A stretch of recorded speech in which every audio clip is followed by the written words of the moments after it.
Hi guys, we are live. Welcome to Find Use Superpower, Hack Your Body and Mind to Become Unstoppable. Audrey Meyer here. I'm with my friend and holistic nutrition coach, Ariel Richard. I'm really excited to welcome her here. Hi Ariel, how are you doing? I'm good, Audrey. Thank you so much for the opportunity. It's great to connect. Thank you so much for your time. So, guys, Ariel and I, we live both in the Dominican Republic. We know each other. We're sharing some cat session together and some great talk. But I'm really excited to have Ariel with us on the show because she's just such an amazing person with an amazing story. So, before we go into the question and we talk about overcoming sugar addiction. Yes, overcoming sugar addiction. You heard right. And before we go into that topic, I'd like you to, Ariel, to share a little bit your background and your story with the audience. Of course. So when I met Audrey, I was working here in Cabarete. I had done my nutrition certification in Canada, and then I moved here to manage the Eco Hotel.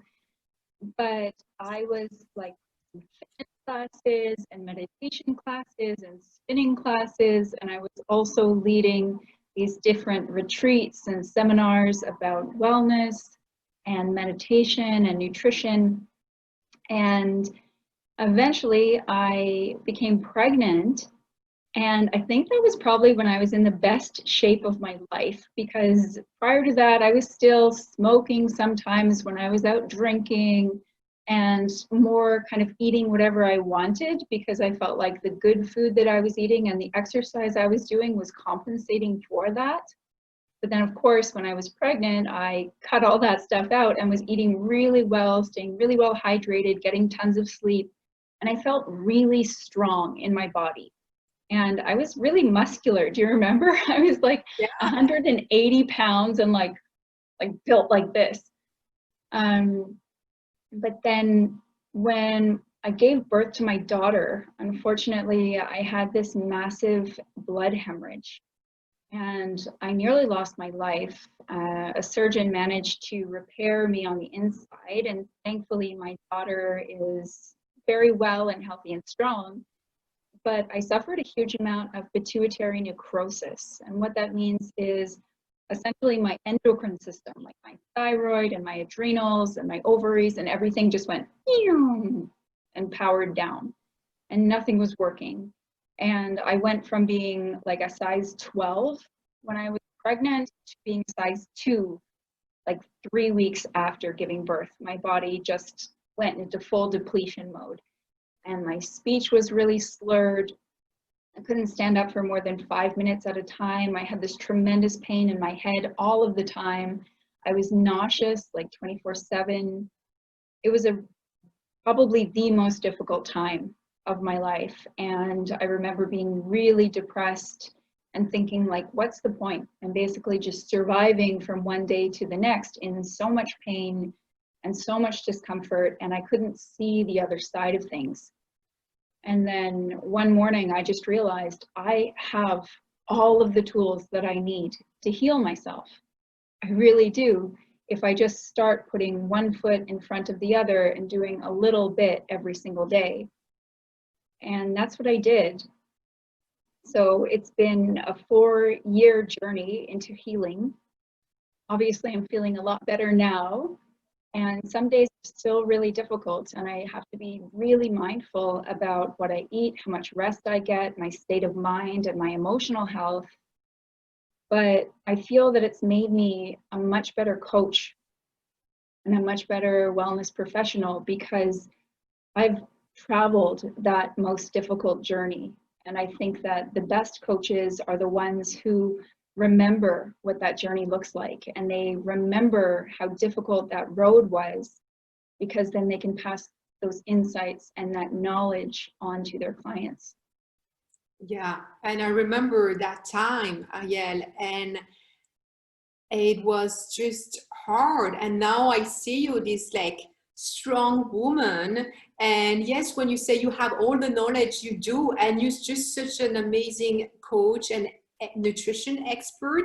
So I know today we're going to talk about the subject of the interview will be about how to overcome your sugar addiction. So yeah, we were talking about how we all addicted, or I'm the first guilty one, to sugar these days. So Ariel, we know it's so hard to stick. So how can you help us with that? Absolutely. So the way that I like to, the analogy that I use basically is, you've been to the symphony, right? You know, you go to the ballet and you walk into the auditorium, and if you're a little kid or like maybe an adult and it's your first time that you've been to the ballet, you've gone down and you've peered over the railing into the orchestra pit. And the first time that I did that, I was mesmerized by how many instruments there were in that symphony. There was like the percussion in the back, and then there were the woodwinds, and over here all of the horns, and then there was like a piano and some harps in there somewhere. And I don't know much about music, so I was really blown away. I'm like, how do all of these instruments come together as an ensemble and play so beautifully? You know, when the curtain kind of comes up and the lights go down, and then there's just this one tone that plays and everyone blends together. So I had to Google it and find out what they did for that. And what I learned was they tune to the pitch of the oboe, because when it comes to curtain time, it is the most difficult to tune the oboe. And so all of the other instruments, those like 100 musicians that are a part of this ensemble, they all work with the oboe to figure out how to stay on pitch. Because if the oboe didn't maintain its perfect pitch and the perfect high note A, then everyone else would gradually trail off pitch and it would just sound horrible. So what this has to do with sugar is, you can basically think of, out of the like 80 something organs in your body and all of their tissues and fluids and the way they work in systems, in that beautiful symphony, blood is the oboe. So what I mean by that is that our blood needs to maintain a really delicate balance in terms of pH. And if the blood is not perfectly balanced with the ideal acidity, it can be fatal. Yeah. So the body is really conscious of that, and it will buffer the blood if it becomes too acidic. Sugar is highly acidic, so when it enters our bloodstream, then the body puts in some calcium and magnesium from the bones. It puts in specific nutrients to balance those minerals like vitamin B from our intestines, so that everything will level out. And we're meant to do this. It's within our biology. But our pancreas, which some of you might know is the regulator for our insulin, it's only equipped to shoot out like 8 grams of sugar at a time. Or yeah, insulin for 8 grams of sugar at a time. Yeah. And that's about 2 teaspoons. So when we think about the food that we're consuming and you look at the nutrition labels, how many grams of sugar are in that, I don't know, energy bar that you're eating, or the granola that you have for breakfast, or that fruit smoothie that you're having? It all adds up to be a ton of sugar, right? Yeah. So our pancreas gets tired. That's about the only way to put it. And at one point it just gets fed up and it starts spurting out not enough insulin or too much insulin, and then our blood sugar becomes dysregulated, and that can lead to hypoglycemia and diabetes down the road. But it's not only that, it impacts our digestive tract as well, because the pancreas is responsible for secreting some of our digestive juices and enzymes to break down our food. Yeah. So if it's up there trying to shoot out all of this insulin to combat all of the sugar that we're eating, eventually it can't digest our food properly. And then when that happens, we get these large molecules of undigested food that are entering into our bloodstream because our intestines become basically eroded by all of that inflammation created by the acidic sugar. And then when those molecules get into our bloodstream, it then becomes the job of our immune system to fight and break down all of those large proteins and sugar molecules and everything else that gets in there. Yeah. And our immune system can do that.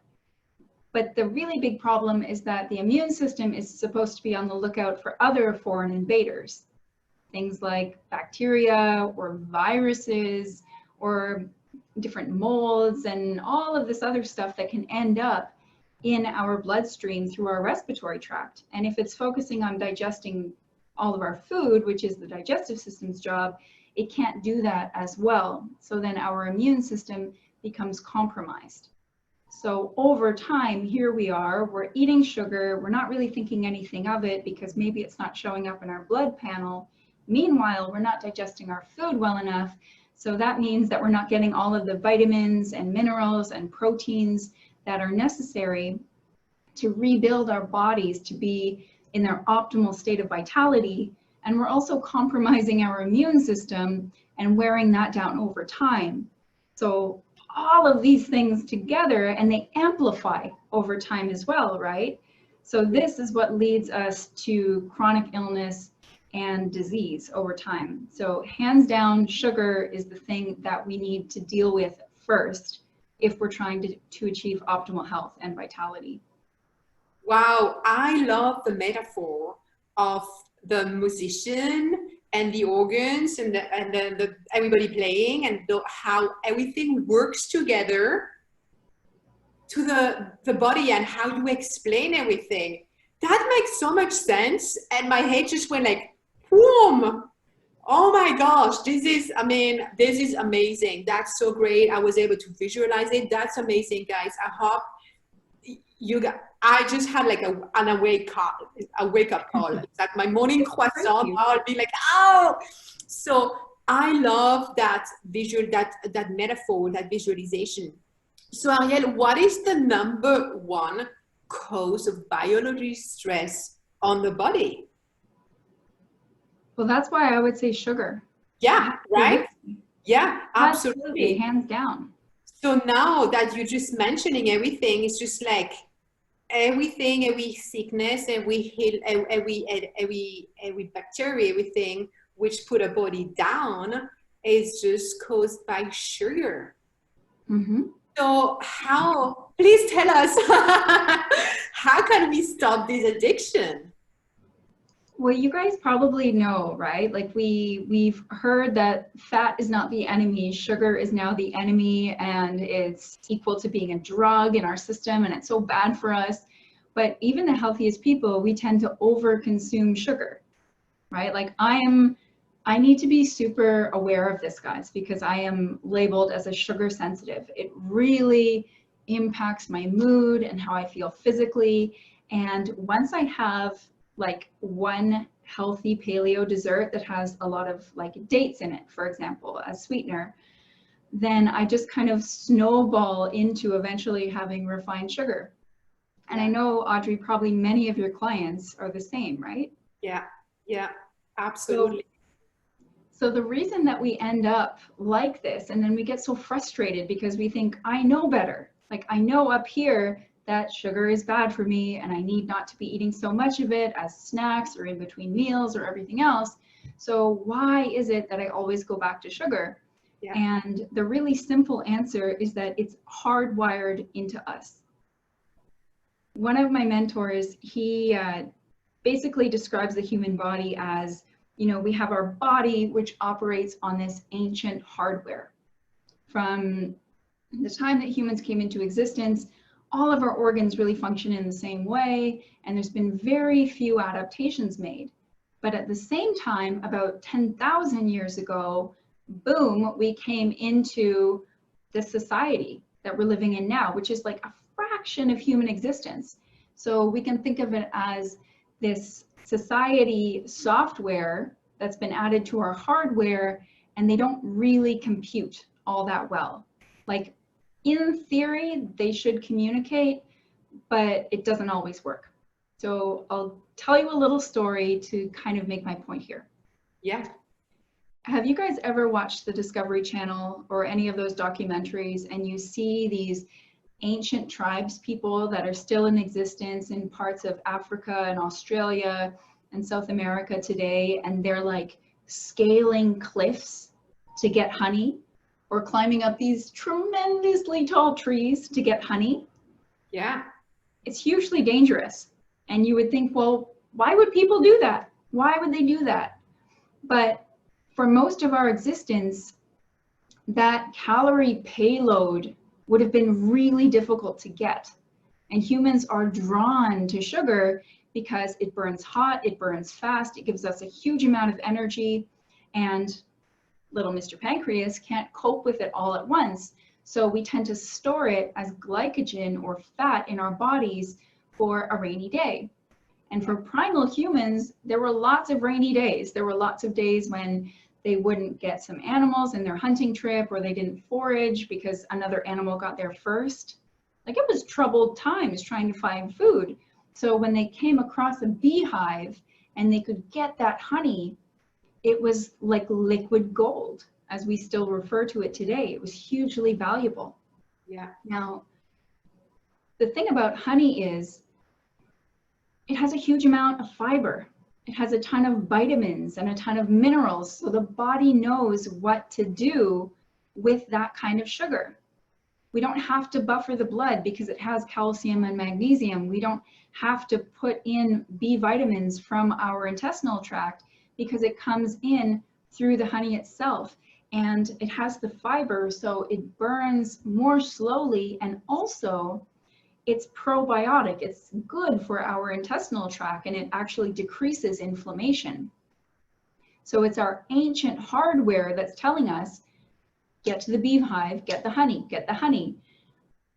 But now we have society, and that is our modern software, and our body is saying, get the honey, but it's not like we come across one of these beehives every few months. Yeah. We can go down to, well, for us, the Colmado, we can go across the street to the 7-Eleven or go into the supermarket, and there's sugar everywhere. So here's our body telling us that sugar is really good and we need it. And then here's society overloading us with so much of this sweet stuff, and it's compromising our body in a number of ways, like we just discussed. And then it's also amplifying that cycle and leading to chronic illness and disease over time. And this is essentially how diabetes comes to exist, or all of that chronic inflammation that leads to the breakdown of tissues over time, is that the body didn't get the memo that there's only so much sugar that you need. Yeah, yeah. I love it. And it's true that it's hard because today when you go shopping, it's like, you know, you mentioned the Colmado. So for you guys watching in the Dominican Republic, the Colmado is the little supermarket. It's tiny where you can get vegetables, but mostly sugar, right? You see cookies hanging everywhere, like juice, sugar, so much. It's not even fresh with fruits. It's just like full of sugar. Anyway, the point is, like, you can find sugar everywhere. It's kind of like too easy. You have sugar on your right, on your left. Everywhere you go, in a gas station, you have sugar. In a pharmacy, you have sugar. Everywhere you go, there's sugary products every 5 meters. So Ariel, please, how can we go over this, overcome this sugar addiction? And do you have tips for us when we see sugar everywhere? What do you tell your clients when you work with them? How do you start getting over this addiction? Well, the first step is to really understand, like really deeply understand, that it's not your fault. You are not weak. It's not that you don't have enough willpower. It's that it's everywhere. And our hardware is telling us to eat the sugar. And this continues to throw our body out of homeostasis, or out of balance, because the blood is continually unbalanced. So as I said, over time, it leads to these kinds of illnesses, and then we don't really realize it's a problem until we receive a diagnosis, or we have to start taking medications, or the doctor says, you know, you really have to lose some weight. And then we think, oh, it's my problem. I did this to myself. But in reality, food marketing did this to you. Isn't it true? Yeah, absolutely. Sneaky monkey, you know, it's everywhere on the TV, advertising for everywhere sugar, from ketchup to bread to anywhere. And you see it on TV, and it's everywhere on TV, on the walls, on advertising, on social media. So, And yeah, for us that are more healthy, if you walk into the supermarket, there's like that health section, right? And it has all of these products that are apparently more natural, and they have organic ingredients, and et cetera, et cetera. Guys, if you purchase some of those products, and it's like the healthier cereal or the best energy bars or only 5 ingredients, once this is over, go and look at those ingredients. How many of them are in fact sugar?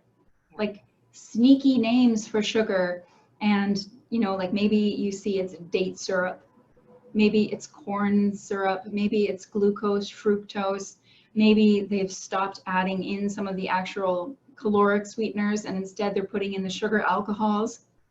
yeah, We are addicted to sugar, and the food marketing industry knows that, so that's why they put it in everything. So even if you have in mind, oh, well, you know, I purchase really healthy products, just go and have a peek. And then you might be surprised at how many sugars are actually packed in there. And this is perpetuating the cycle for you, because once you get that spike in blood sugar, then it drops, and then we want more. So the way that we cut this cycle is first realizing it's not your fault, and then becoming aware of our mental signals, the messages, the thoughts, the emotions that we have about food. So essentially, we need to tune our oboe.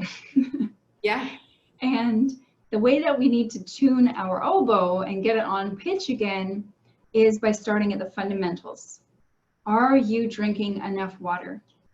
If you are drinking enough water, then your body is sending the proper chemical messages and the proper electrical signals, which help with that recalibration process. Are you eating enough vital nutrients? So if you have those sugars in there, your body has become depleted over time. So make sure that you're having all of those leafy green vegetables, that you're having enough root vegetables that have natural sugars, that you're incorporating fruit. I've heard so many people say, oh, fruit is bad, it has too much sugar. But then they're over there eating energy bars or crackers or what have you, and getting the refined sugar that's been broken down through processing, and they're not accessing all of those phytonutrients that are existing in a live, vibrant plant food. So make sure that you're eating enough. It's far more important that you're getting enough of the good stuff than worrying about some of the not so great stuff sneaking in. yeah. So really build that foundation. And you guys know that, right? You're like, yeah, I eat more vegetables and I got to drink enough water. So we need to do that stuff. But then you also need to work on bringing down that existent inflammation in your body, healing your digestive tract so that all of those larger undigested particles aren't making their way into your bloodstream. So the way to do that is include some anti-inflammatory foods. 2 that I really love that are so simple are ginger and turmeric. Are you getting enough ginger and turmeric every single day? And just by including those, you know, like from really high quality, mind you, nutrients, your body will be in such a better state of health. And if you're just realizing this now and you're like, oh, you know, like I do have some symptoms that my digestive tract is not really working optimally. And I do wake up a little bit creaky and sore in the morning, and I hear more pops than I would like, and it takes me a longer time to recover from my workouts, and I don't really think that clearly, then maybe you also want to boost your body and give it a little bit of help until these other things gets on track. So my 2 primary ones, I'm not a huge fan of supplements. But if you're going to need a couple, one that I would really recommend is get yourself on a high quality digestive enzyme. One that includes ox bile, so it's helping to break down those proteins in the gut so they're not making their way into your digestive tract, as well as pancreatin, which is a substitute for those pancreatic enzymes, because little Mr. Pancreas is pretty tired. So give him a break and use these digestive enzymes just until you start to feel like you're digesting your food better, you have more clarity in your mind, and better energy overall. The second one is a short course of probiotics. You could eat probiotic food, and sometimes I'm a big fan of that. But the thing about probiotic food is they often incorporate a lot of the good protein or the good probiotics with some bad bacteria as well, because everything in balance. And if your digestive tract is already out of balance, you don't want to be adding in too many of the bad guys, because then they could still overcome the good guys. Yeah. So just for a short period, take those probiotics, a high quality capsule form, and in that way, you can get some of the baddies out of your gut, which again heals it so that you're not compromising your immune system. And it also helps to bring down that inflammation. Yeah. And a third one that I'm becoming a huge fan of is something called Shilajit, humic acid. Have you guys heard of it? No, I didn't hear. I just actually had someone ringing outside at my doorbell. Ah, I didn't hear. What's the name? it's called Shilajit. Okay. It's an Ayurvedic mineral support compound, and you can get it in all of these fancy, you know, like solutions and powders. But essentially, what it is volcanic ash. Like, you know how the soil is the best in Italy around the volcanoes? That's where you grow the best tomatoes and the best basil and everything else, and they brag about it. So we want to get those minerals, that ash, into your body, because now we can't go out to our garden and just pick up too many vegetables and eat them straight away, because we don't trust our rainwater. And the rainwater is where we used to get a lot of our vital minerals from. So we need to supplement those minerals, because they're not apparent in conventional produce. They're not really widely available in our garden food as well, because we don't know what's in that rain. Yeah. So we want to supplement those minerals, which helps to put the body back into balance. Yeah. So good quality digestive enzyme, probiotics, and Shilajit will really, really help with that healing from the nutritional standpoint. Yeah. And, you know, this is just scratching the surface. If you guys really want to get into this, you're like, I am a sugar addict. I have some of the symptoms. I see how it's showing up in my life. I'm looking in my cabinets, and it's not a great scene. These are just like the basics, but there's 4 different kinds of sugar addiction based on the root cause of that addiction. So I've given you guys a little quiz to find out what kind of sugar addict you are, and like 4 or 5 steps that you personally want to take to overcome that addiction. So it's a little more personalized. So Ariel, we're back here because there's a huge emotional aspect it's in eating the sugar, right? I know that when I'm sad, when I'm down, when I feel lonely, I go to the fridge, I open the fridge, I don't want to eat broccoli or kale, I'm gonna reach out for the sugary thing, right? So can you tell us a little bit about that? Absolutely. I think this is the most critical thing that's usually missing from these interviews or quizzes or anything else that you do, is addressing the emotional component, because that's why we're usually called to eat sugar, as you said. So I want you guys to think of your favorite sweet or your favorite carb-laden food. Maybe it's bread, maybe it's chips, maybe it's like a certain cookie, a certain drink. Yeah, chocolate chip cookies. So what is attached to those chocolate chip cookies? And what I mean by that is, what are you eating them for? Is it because you're really hungry? No. Is it because you know that you need the nutrients? Hell no.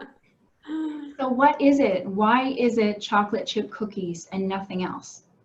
Makes you feel good, make you feel like home, make you feel warm, make you feel secured, and make you feel guilty, right? This guilt at the end when the box is empty. Yes. So Audrey, what you're describing is some food dialogue.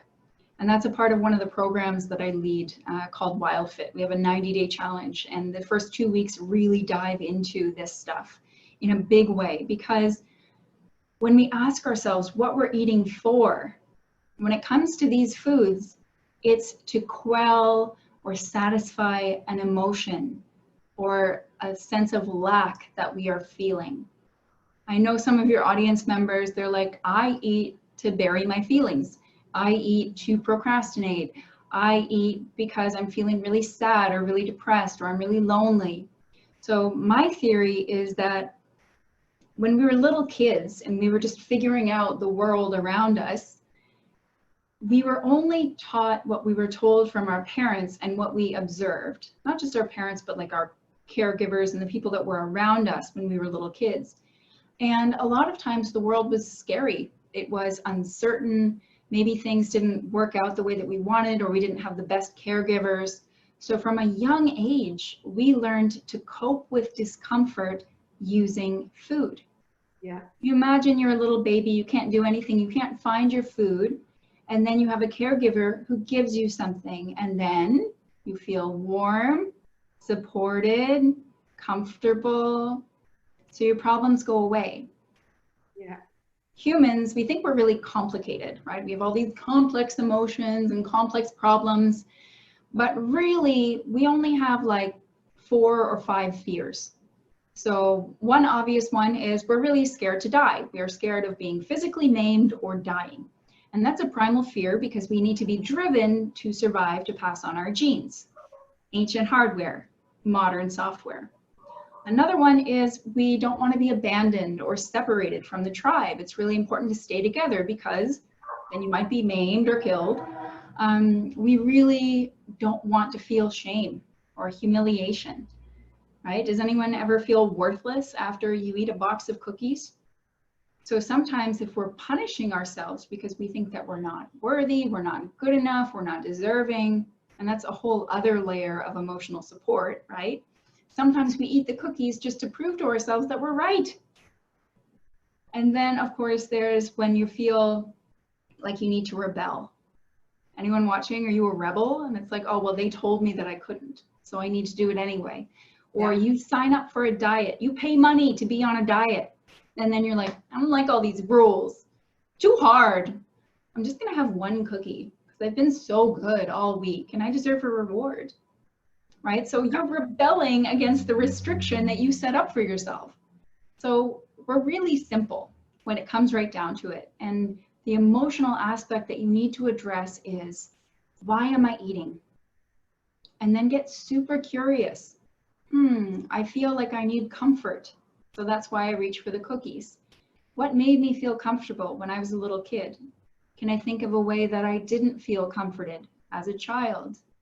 Now in my modern life, as an adult, what other ways can I comfort myself apart from using food? So just get really curious and ask yourself these questions. You can do it with a journal. Maybe you want to hire a coach or join a program where you can get these answers. But when you really understand and you have that aha moment, like, that's why I eat chocolate chip cookies. Yeah. Then suddenly you have ammunition to fight back against this pattern. And you can really dive into it and understand, well, in this moment, I just need to feel comfort. So I'm going to go wrap myself up in a blanket. Maybe I get a hot water bottle so I feel really comfortable. Maybe it's some nice aromatherapy. I use my essential oils. I put on some soothing music. And I take some deep breaths for like 5 minutes.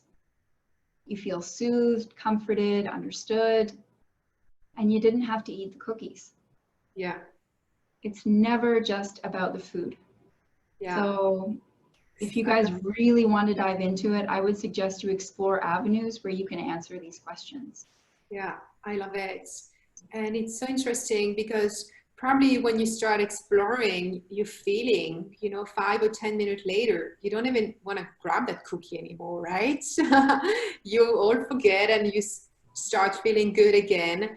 It's so important and so interesting, the emotional aspect. So thank you so much, guys. So if you click on the link right at the bottom, you will find Ariel's free gift on this amazing finding your sugar, finding the kind of sugar addiction you are.